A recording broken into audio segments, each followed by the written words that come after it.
Hello, all, and welcome to another Rising Tide Talk. I'm Matt, roleplay chat Capelli, and today we're going to be talking about bridging the gap between being a game creator or creator in general and being a publisher. I think, this is a jump that a lot of the indie space has to make or chooses to make. So I'm really excited to talk about that today. And I'm joined by an industry expert in the gaming space. He's a game designer and the creative force behind Earl of Fife Games. Please join me in welcoming Jason Duff to our interview today. Everybody go crazy. Jason, welcome. Thanks for having me. Yeah, also, no, it's our pleasure. So yeah, Jason, it's going to be a fun chat. I myself recently decided to jump in, into the deep end and self-publish my own game. So I'm really curious to hear, your words of wisdom to see if I can course correct any of my mistakes and yeah, kind of go from there. So I don't know if you have any opening statements or words for the audience. I think just in general, kind of when you make that leap, you have to kind of understand you're not going to know everything that you should know. And it is good to find someone who can kind of mentor you a bit and you don't know what you don't know, right? And so if you can have someone kind of try to help you as you first get started, at least when you're doing big stuff, it's helpful to have somebody there to kind of help guide you in the right direction at least. Awesome, awesome. Yeah, so hopefully this can kind of serve as that for some of the folks listening today. To organize my thoughts a little bit, Jason, I've sort of divided my questions for you into three categories.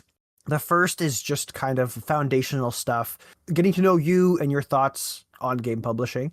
The second category of questions is more about just general advice for new, aspiring, or budding game publishers. And then the last section is more kind of advice from the perspective of a publisher for people making games, how to make a good pitch, stuff like that. Okay. And then, of course, at the very end of our conversation, I'll try to reserve the last 10, 15 minutes or so for live questions from the audience. So for those of you who are here tonight, Jess has kindly posted all kinds of links, a lot of Jason's links, as well as the link to the thread of conversations for today. So without further ado, let's dive right into today's conversation, and let's start off with a softball one for you, Jason. Okay. Why did you start doing this? Why did you get started in the publishing space? Well, that's a good question. So this is kind of on a lark, a bit. So me and a couple of people in my gaming group had decided that, hey, we found that you could write for certain games like the DM's Guild and things like that. We're like, hey, why don't we try that? We'll each do like a small form adventure and kind of make a anthology a bit and release that. And we did. It took us like 6 months probably because we just didn't really know what we were doing, and it took forever to stay on track, and everybody's got to finish their own stuff. And then I had to lay it out, and I'd never laid anything out before. So we just decided to kind of do it, and I was able to get some art, like some stock art, some actually original art too, and we released it just to see what would happen through one of the community content programs on TTRPG, and it just kind of went from there. When it had some good success right away, at least I got kind of excited of what that could mean, and so just kind of got the bug, I guess you could say. Awesome. Very fun. Very fun. And I would imagine since then, your kind of perspective on what being a game designer and game publisher has changed. Oh yeah. I'd love to know what has changed. What are some of the major landmark components of being a publisher to you now compared to then?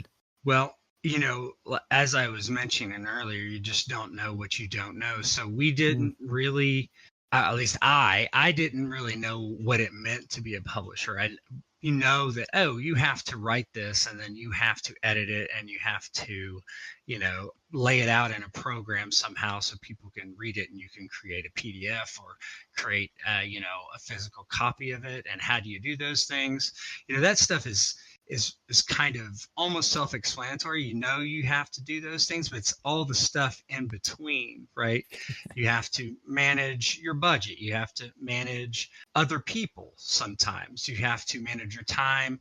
You have to try to make good business decisions, but at the same time, do what you like doing. And just like there's a lot more to it, even when I started, than there is now. Because when you just create something and just put it on Drive-Thru RPG and just say publish, that's easier than, if you want to actually build a business and build a brand and build, as good of games as you can.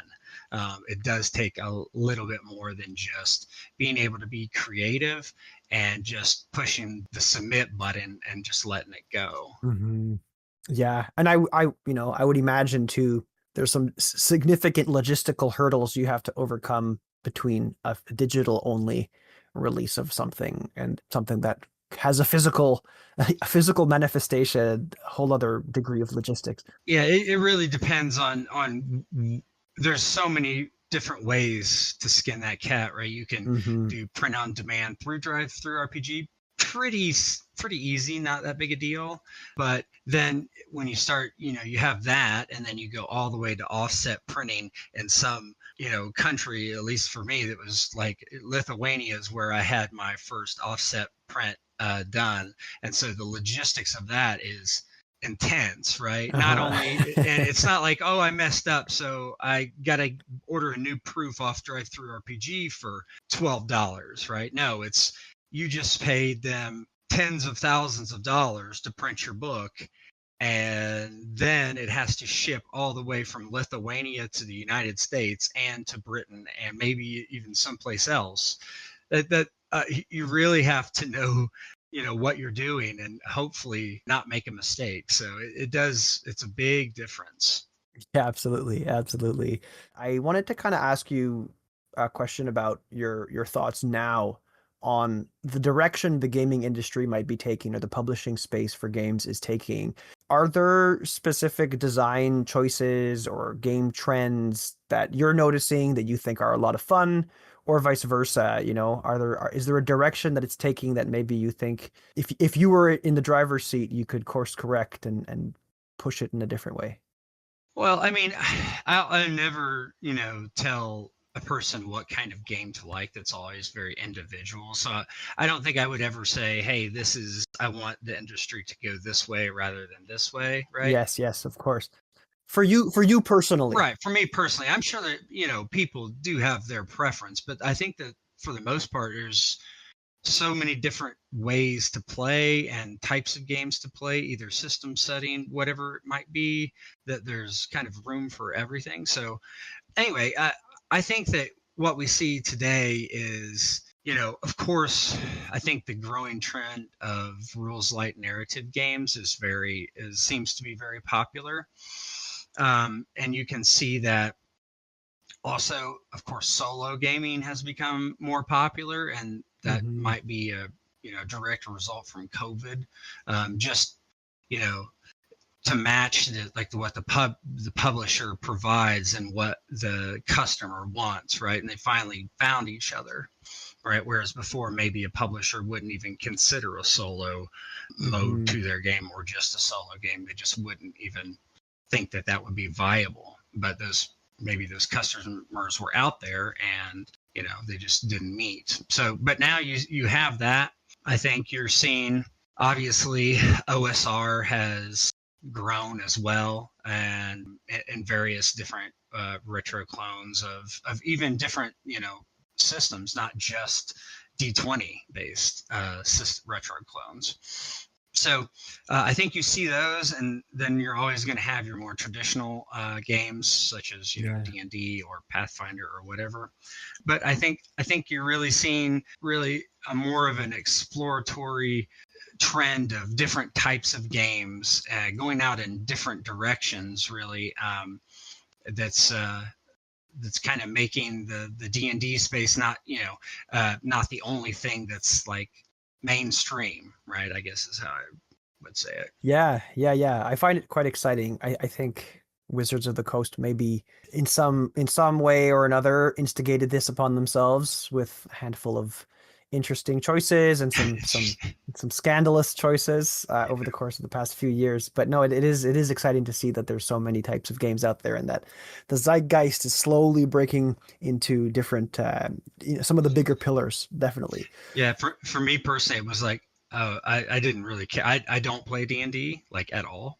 So to me, it was just like, well, yeah, I've been doing that forever, right? Like most people say, oh, my first game was some edition of D&D, and mine was GURPS. There So you go. Nice. Awesome. So yeah, why don't we take that and move on now into some advice for some new or aspiring game publishers. And I think we'll use your example again, Jason, of going back to you and your friends, playing games and deciding, hey, let's make our own anthology of adventures. If you could go back to that version of you, or maybe after you publish the first one and you kind of get the itch to do more, is there some kind of feedback or advice that you might give yourself in that position to kind of help speed along your learning, man, if you would? well, make better games, right? Make everything better, right? I mean, I was just There you go. Yeah. All right, done. Interview over. I look at those and I'm like, oh man, I really wished I could do that again. Right. I really wished I could change this. And I mean, which you can in certain Hmm. instances, but yeah, I mean, you're trying something new. You're like a baby. Are there things you could have done to make them better? Yeah, I think that, if I want to pick on myself, layout was, you know, not how I would do it today. And I do a Mm. lot of my own layout. So, I just look at like what I expected to do was just, you put it in, you section it off and you let it kind of wrap over the page and then whatever, right? You don't really, you just where the natural break is, you put the break, you put the, images where you think they might go, right? Just very haphazardly Mhm. kind of. And now it's like, well, I would rather have a bunch of white space on the bottom of my page than make it look cluttered and ugly. And so you use art to kind of facilitate how you want things to be arranged, right? So if I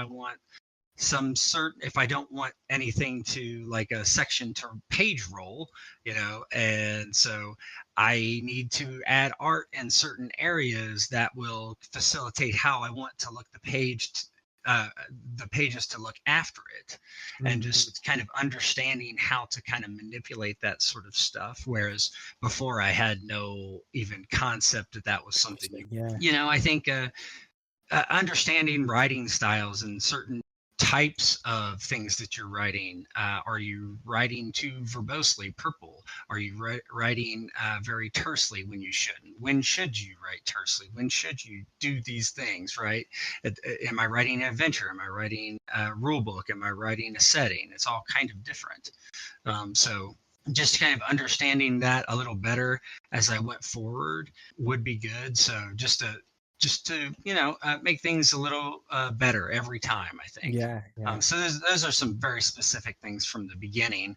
Awesome. No, I think that's great. I think it's solid advice. And like you said, you kind of put on all these hats, not knowing what the full extent of putting the hat and doing that responsibility means. Yeah. Were there some hats that you discovered along the way that you wish you knew existed before going along to continue with that analogy? Like, are there certain responsibilities that maybe you didn't even anticipate or expect to have to do, Yeah. and now suddenly they're part of your day, part of your day to day?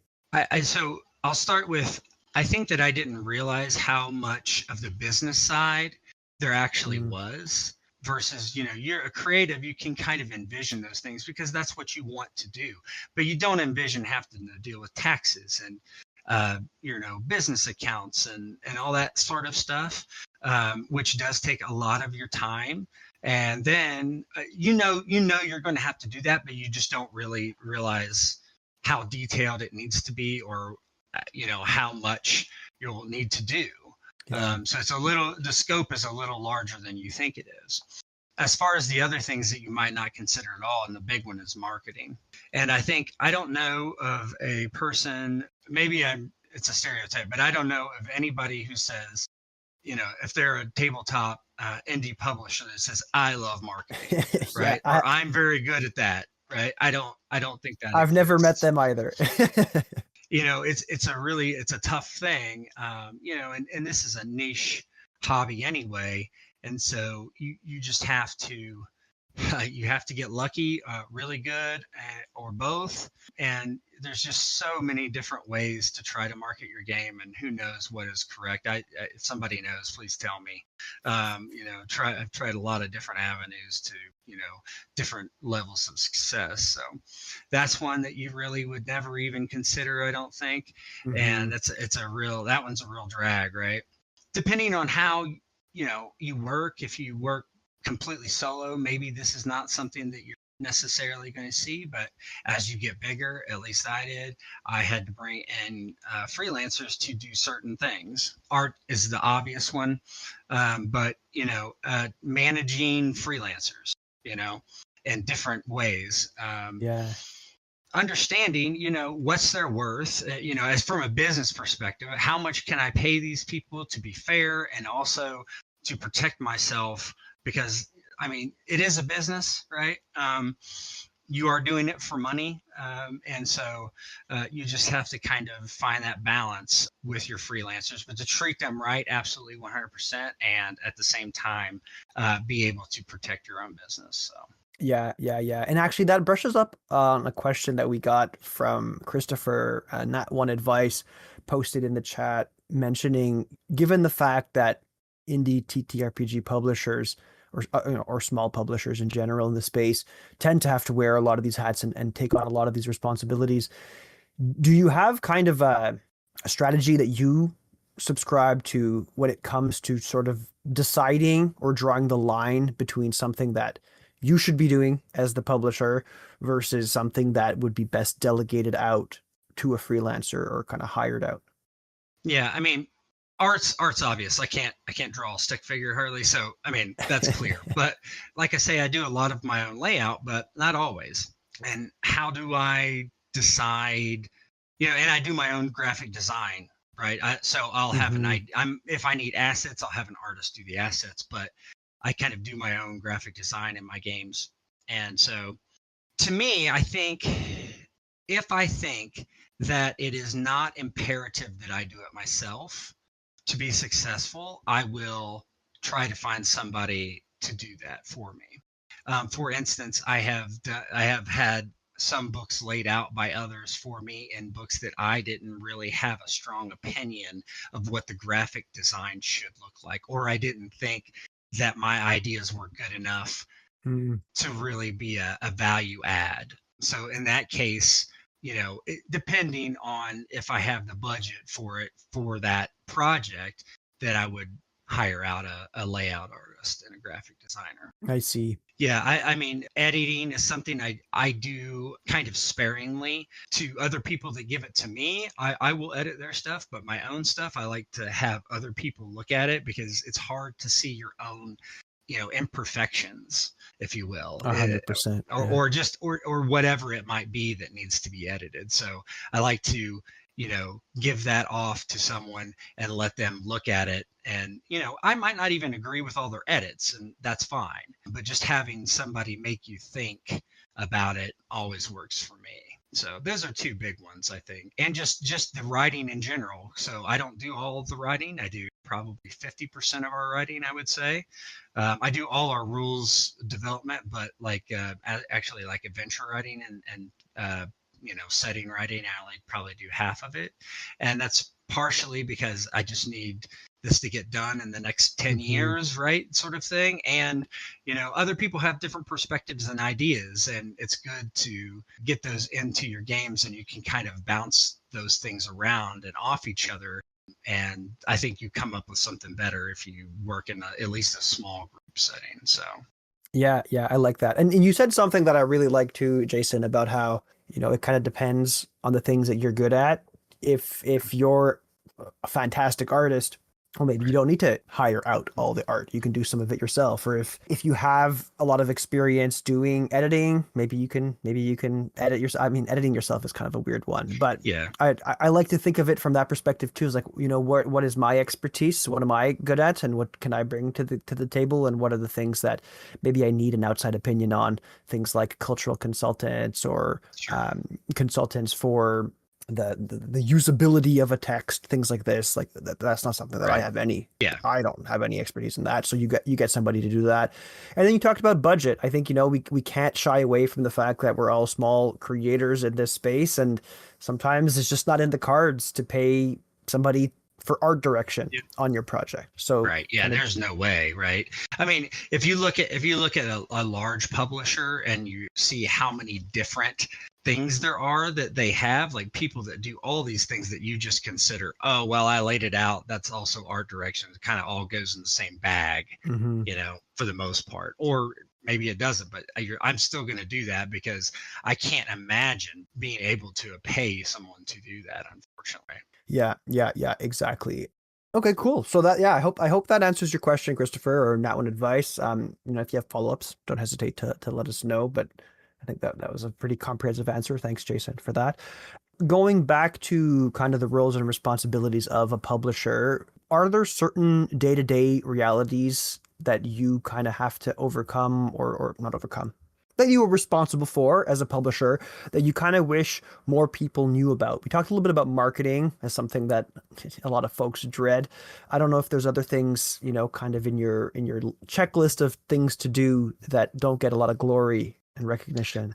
Well, I mean, like I say, you have to put on the business hat at least Hmm. some, right? And you have to make sure you're aware of your budget, your monthly budget, how what's coming in, what's going out, for what, that sort of thing. So that, I mean, I guess you could call that administrative tasks, right? I So see. Yeah. unfortunately, there are various administrative tasks, and that could be dealing with financial stuff or not.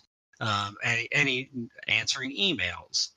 Maybe you did a Kickstarter and you have to do all the admin on the backside of that, which adds a ton of work. Maybe you're doing things like building a Kickstarter page, or building just a product page, or helping build or renovate your website, or whatever it is. Hmm. Negotiating with other parties for various things. It could be contractors or other publishers or IP holders or whatever it is. So all those administrative tasks, sometimes I feel like that's all I'm doing. There are times that it's like that. Yeah, yeah. Was there, like, did you have a business background before starting Earl of Fife games? Not Okay. specifically, no. Okay, okay. And did you find resources that helped you along the way that you'd want to call out here, or was it just learn as you go? Not specifically. Now, I did have kind of a mentor that helped me with my first Kickstarter, which is, I feel like when you start doing crowdfunding, that's when you're deciding to get Yeah. serious. Not that other people aren't serious, but that is definitely a next step in complexity. Chris, from Nord Games, if anyone knows him, worked with him a lot on my first Kickstarter. He helped me, with a billion annoying questions, and I was very lucky to have him. But like I say, you know, finding a mentor, that can help you in some fashion is great to have. So Awesome, awesome. Yeah. Well, I mean, I think if you're already here listening to us, folks, you're in the right space, right? This is what the TTRPG Rising Tide is. I can't speak for all of the members, but I'm sure that if you wanted to find somebody to bounce ideas off of, this is the place to do that. And maybe you can find yourself a mentor, like Jason is saying.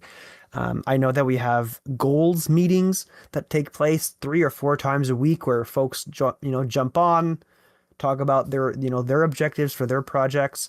Kind of gives you a little bit of that accountability, and maybe the folks around the table can serve as mentors in that sense too. So, a small self plug there for that. Oh, maybe the last question as it pertains to advice, Jason, is one about your network. So I think building a network of people, freelancers that you work well with, that share the same core values as you do when you're making your game and publishing your game, makes the process a little bit simpler, I would imagine. So how have you gone about building that network for yourself, and how would you recommend that other people who are here tonight or who are listening later go about doing that for themselves? I think that it's pretty important to join a lot of areas that you might be introduced to different people. So like Discord or whatever it is, a Facebook group or Twitter, Blue Sky, whatever it might be, right? And just kind of just like watch and see what's happening, join conversations, Hmm. and then as you begin to know people a little better, you can discuss, oh, hey, who would you recommend for this thing or that thing? Then you get in contact with them, and so they might give you ideas of who else you could talk to for certain things. And I think just being kind of there and just at least pay attention to what's going on around you. You don't even necessarily have to be super verbose, in getting into those discussions at first. You just see kind of the lay of the land and what these people might know and what you can kind of tell about them as best you can on a screen, Hmm. and decide kind of who that you might use to help you find other people to things that you need to accomplish, right? And hopefully that relationship can become symbiotic later on, and you can help them. It's kind of all, you know, it's how you meet people and find out, if you work well with that person and who else that they might work well with usually if you work well with someone and they work well with something, you'll probably work well with that other person too.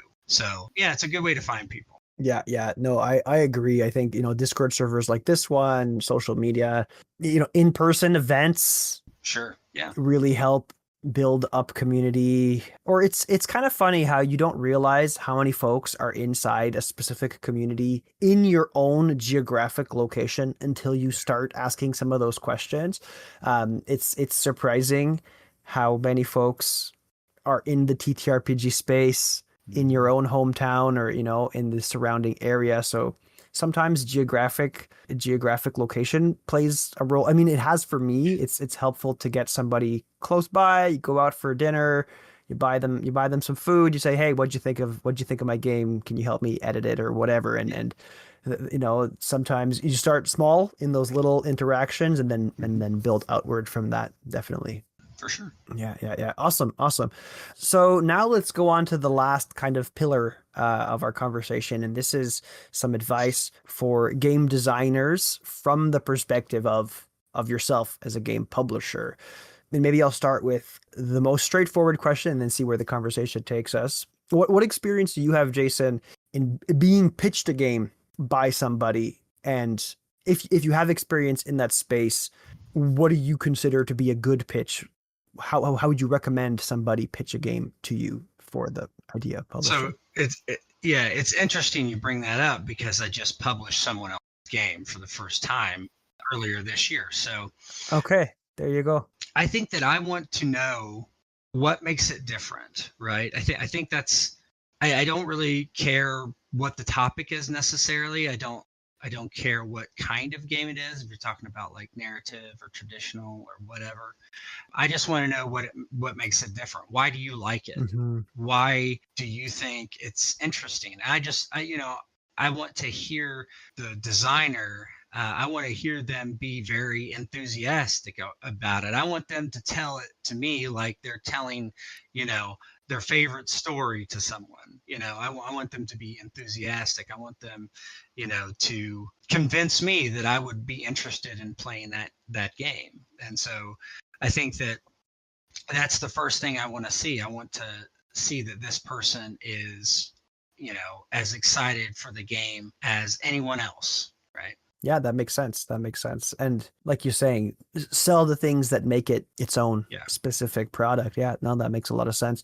Segueing a little bit towards as opposed to somebody pitching you a game, maybe some of these other functions, like if you're an Mhm. editor or an artist or whatnot, what are the kind of qualities that you look for in these freelance contract workers that maybe you work with? Yeah, I mean, besides obviously you want quality work, but Hmm. I want somebody fairly responsive.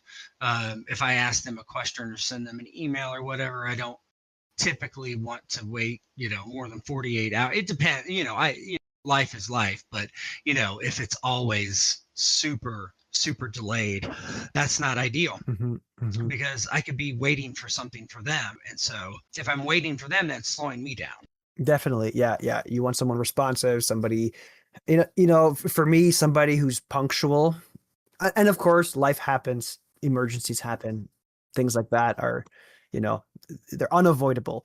But somebody who can stick to deadlines, I think is one that for me personally, I find. I mean, even in my day job, outside of this, if you tell me something's going to be done by a specific time and it's not done, I immediately put a little red checkbox in my head. I'm like, that person. Yeah, I think those things are just obvious, right? Hmm. Without a doubt. Yeah, yeah. Yeah. Awesome. As far as, aspiring creatives that want to work with a publisher, whether it be an indie publisher or some of the bigger names out there, what kind of advice might you give them for approaching, or where can they find publishers? How should they approach them? That kind of stuff. Well, this is difficult, right? And I'll speak from experience in the fact that let me just back up and explain something. So Hmm. Earl Fife Games, I think it was a year and a half ago now, purchased another role-playing game line from another company. So it's not unlike this that you're cold calling people, quote unquote, in some instances to find out if you can either work for them or which it is a little different saying, hey, do you have a job for me which you will pay me for, right? Then I will give you money if you give me this thing. But Yeah, yeah, yeah, still yeah. at the same point, just like reaching out to someone and just like dead silence, it can be very frustrating, even though you're like, man, why wouldn't they like respond to me?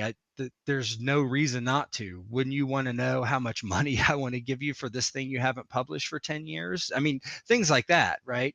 And if you're doing that for a publisher, you're actually going out to pitch them a game, because you don't see much of like a publisher saying, hey, I want to buy your game, right? They might say, hey, I want you to write this specific thing for me. It might be a game or an adventure or whatever it is, but you don't Hmm. really see them say, hey, bring me this entire thing that you conjure up, and whatever it is, I would like to hear that pitch. So you're going to have to probably go to them, and it's tough, right?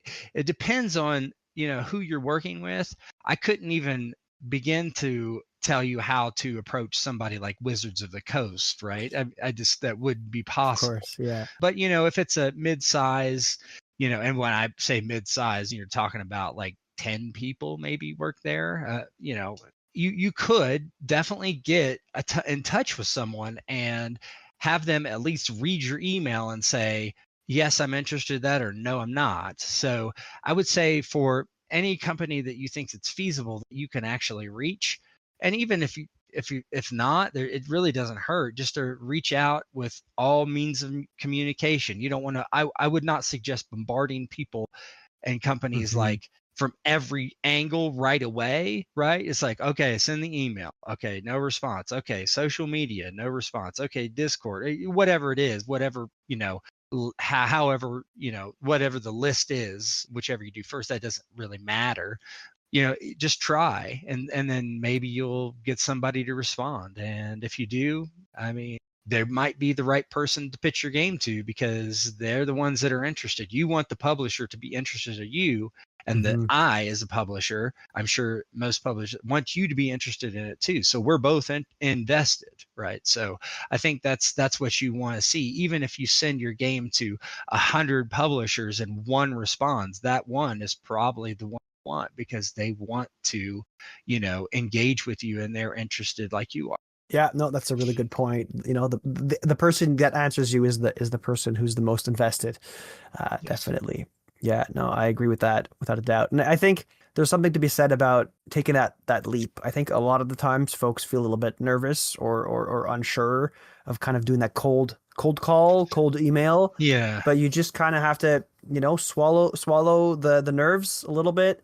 Obviously, you be super, be respectful in the way that you address somebody completely randomly, No, of course. out of thin air almost. But if you are at the stage where you're ready to engage, hopefully you believe in your product enough that you can go and sell it, go and get it out there. So Yeah. 100%. All right, so we're at 7:42. And I know there are a few questions in the RT Talks discussion forum. So why don't we head on over there and we'll work our way through those before we get to our conclusion.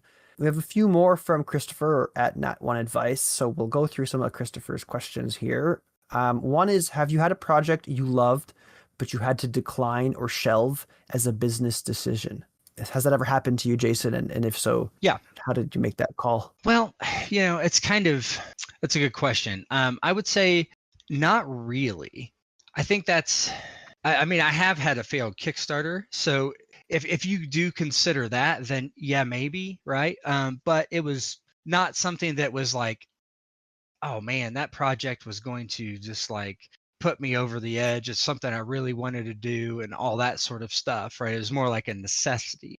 And Mm-hmm. so, or not even a necessity, but a nice to have. And I thought like the marketing angle of it would work better. And I just to kind of like be clear, it was, so what I did is I did a Kickstarter primarily for a GM screen and a VTT version of Heroes and Hardships, and reselling the core rulebook as well, right? So it's marketed as, for my older players, here's these other things that you can get, but also for the new people, hey, this is the full package, right? And I think it caused some confusion actually.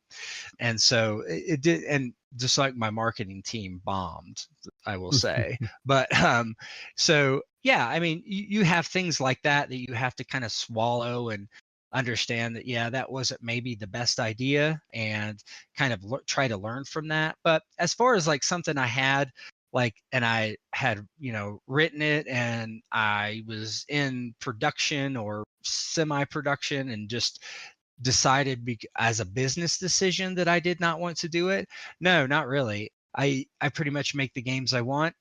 For the most part, there are some incentives to do certain things that you might not actually be like the biggest fan of. But as far as like something that I had and I was producing it and I was like, this is not the right business decision, so I need to pull it. No, I've never done that. Mm-hmm.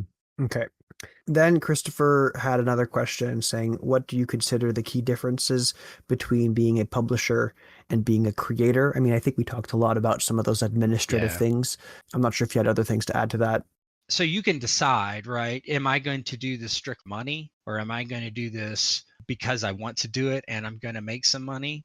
And that's going to kind of lead you into a lot of different decisions, right? And so as a creator, typically, unless you're doing it as a freelancer or something to that effect, you're going to be doing it because you want to do it, right? You're not going to make Mm-hmm. something that you dislike or you're not that interested in just because it's a good business decision, because you don't care about a business decision. You're a creator, right? You're wanting to make the best thing that you can, that you want to do.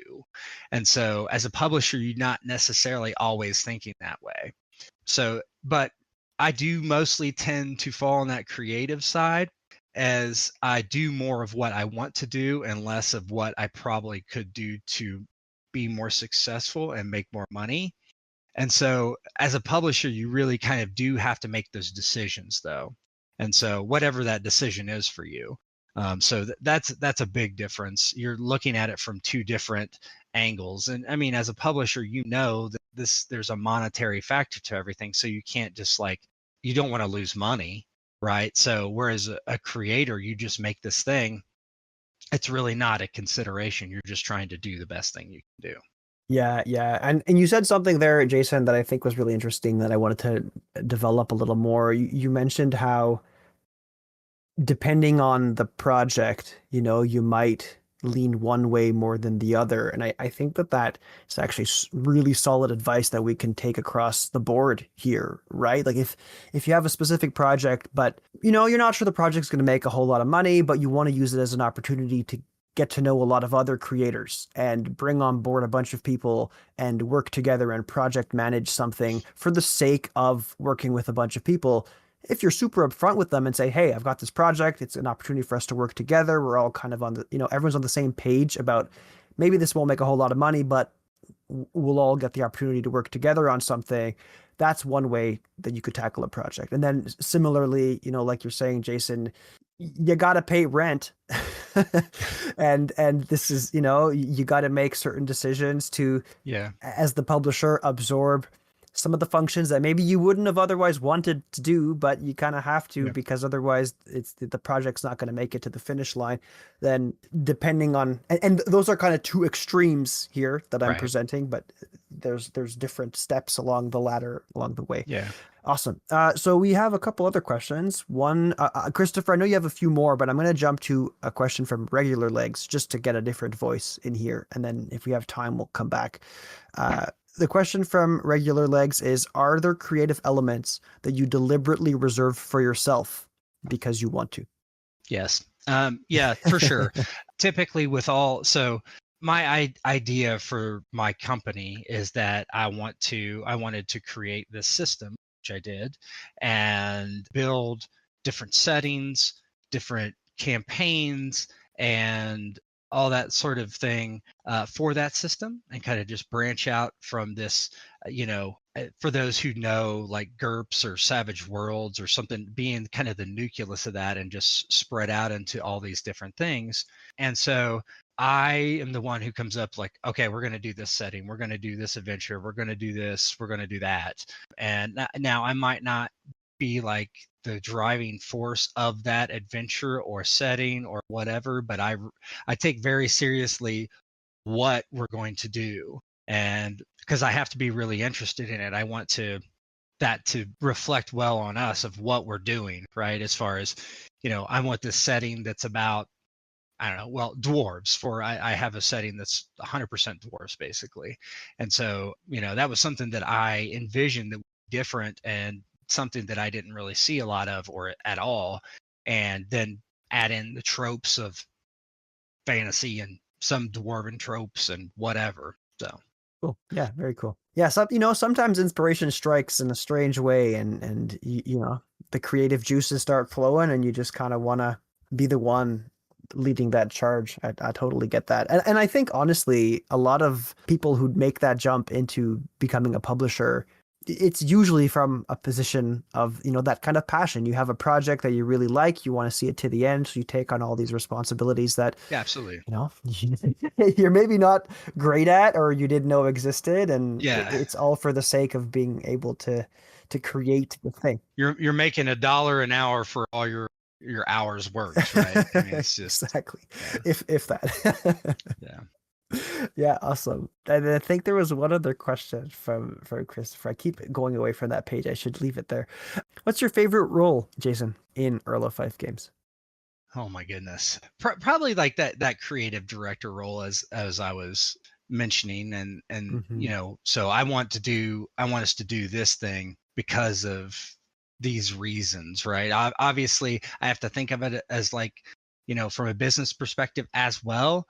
But it's like, well, I'm very interested in this, and it would fit in to our business plan because of this. And it does not quite like you started a project and you had to abandon it. You might want to do something, but you don't think it's really viable, at least not on its own. Mm-hmm. But at the same point, I think this has to do with being like that creative director, is finding out how to take what you want to see produced, whatever it is, and finding a way to do it that it is viable. So you might have to make some sacrifices. You might have to make some consolidations, considerations for what you're doing.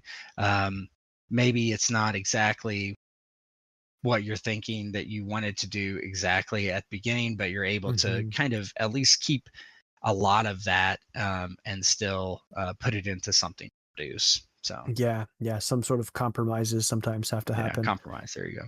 Yeah. Awesome. We have one other question from the chat, and this one's from as a follow-up from Regular Legs, and then I think we'll work on the conclusion. So Regular Legs asks, if you're working on a project that was brought to you, who do you leave the final decision to, in quotes, as the publisher on contested issues? If the original concept is that of a different creative lead, do you allow them to take control or do you reserve veto rights?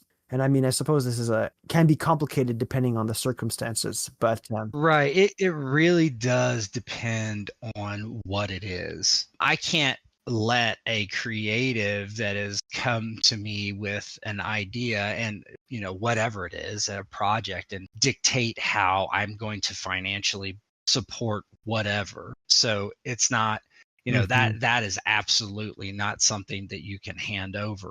And there are some things that they should have a lot of control. Now, it depends what it is, but if someone came to me with like a full game, like we were talking about, which is what I think you're mostly talking about, not just like a freelancer. So if somebody came to me with a game and they said, this is how the game is, this is how it works, this is what it's about, I'm not going to go in there and say, no, I want you to change these things. If I didn't like those things in the first place, I wouldn't take right. That's just the way it is. But I'm not going to tell somebody their game how it should work. mhm. I would not step into a creative process and put my foot down and say, you need to change this in order for me to publish it. If it came to me in a format and I looked through it and I thought it needed these changes, I would not publish it. That would be just the easiest way. Mhm, mhm. Now, if you give somebody, even if they're like more of a partner than a freelancer, and you say, hey, I want you to do this thing, write about these stories, these, settings or adventures, and they come back and you're like, well, that's not, what I exactly thought you were going to do. I find, I'm going to have a lot more, not necessarily veto rights. I mean, it is really, but it's more like, okay, can we do this instead? Can you incorporate this instead? Maybe we weren't really on the same page. Yeah. Now, on a freelancer level, yeah, you're paying them for a job. You write this, right? And so that's different, though. There's kind of three different kind of concepts. 100%. Yeah. And I think too, in that context of somebody coming to you with a game or a product, there may be more opportunity to go back and forth before accepting Right. that you're going to publish, right? Like hopefully you have those conversations and on the onset you say, hey, this seems really good, but X, Y, and Z, like, my branding is more games like this, or Yeah. for me to consider publishing, let's have a conversation about the layout or whatever, and then Right. you can kind of you can kind of engage in that conversation It, before. it also depends on what your role is going to be for that publishing that game. Do you want me to find an editor? Do you want me to proofread Hmm. it? Do you want me to do art design? Or are you doing all that and you're just giving me the final product and I'm just publishing it for you and using my contacts and my marketing and whatever? It also Yeah, it kind of that's a good that point. could also be a factor on how you decide what's going to happen. So Yeah, very well said. All right, so we're coming up to the end of the chat here. So maybe before we, go around and do a conclusion, Jason, why don't I throw the microphone right back over to you? And I just kind of wanted to, first of all, thank you for being yeah, here and sharing absolutely. your wisdom with us. But also, if you have any kind of parting words, last thoughts, or things you wanted to circle back to as it relates to, learning to be Yeah. a publisher in the gaming space, what would that be? And then, of course, when you're done with that, where can we find you? Where can we find the games that you publish at Earl of Fife Games? Sure. I think that it's important to take a chance and see if it's something to do. And I think that for me, it was good that I started kind of what I did, small in a community content program where nothing's expected of you really. You can kind of do whatever you want, and in their reasonable sandbox that they allow you to play in, and you just try things out and see what worked and what didn't. And especially if you can look back months later and say, hey, this wasn't the best thing I could do in this situation, and just learn by starting off small, continuing to do bigger and bigger and bigger projects, decide how you want to work, what you want to do, and how you want to do it. And as you go along and do those things, you learn along the way of the things that you need to do, right? Even administration or, Mhm. whatever it is. Like, do you want to do a bunch of crowdfunding? Do you not want to do a crowdfunding? Do you want to release this on itch? Do you just want to do it on drive-thru? All those things, right?